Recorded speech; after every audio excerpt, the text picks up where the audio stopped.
కొమరం భీం జిల్లా కౌటాల మండలం గుండాయపేట గ్రామంలో నిర్వహించిన బౌద్ధ విహార ప్రారంభోత్సవ కార్యక్రమంలో డాక్టర్ పాల్వాయి హరీష్ బాబు పాల్గొన్నారు. హరీష్ బాబు మాట్లాడుతూ మన దేశ ప్రధానమంత్రిగా ఒక బీసీ వ్యక్తి ఉన్నారంటే, అలాగే దేశంలో అత్యున్నత పదవి అయిన రాష్ట్రపతి పదవిలో ఒక గిరిజన మహిళ కూర్చున్నారంటే రాజ్యాంగ నిర్మాత డాక్టర్ బాబాసాహెబ్ అంబేద్కర్ యొక్క చొరవే అని అన్నారు. కేంద్ర ప్రభుత్వం సహకారంతో బుద్ధిస్ట్ సర్క్యూట్ మరియు అంబేద్కర్ యొక్క పంచతీర్థాల్లో అభివృద్ధి చేయడం జరిగిందని చెప్పారు.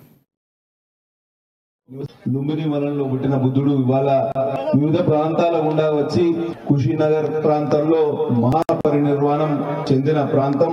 అదంతా ఇవాళ కేంద్ర ప్రభుత్వ చొరవ వల్ల బుద్ధిస్ట్ సర్క్యూట్ గా, టూరిస్ట్ సర్క్యూట్ గా గొప్పగా అభివృద్ధి చెందింది.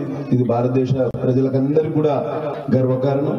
అట్లనే డాక్టర్ బాబాసాహెబ్ అంబేద్కర్ గారు వారు పుట్టిన మౌ గ్రామం కానివ్వండి, వారు ఢిల్లీలో నివసించిన గవర్నమెంట్ బంగ్లా కానివ్వండి, లండన్ లో ఆయన చదువుకున్న ఇల్లు కానివ్వండి, ఆయన దీక్ష తీసుకున్న నాగ్పూర్లోని దీక్షా స్థలం కానివ్వండి, దీక్షా భూమి కానివ్వండి,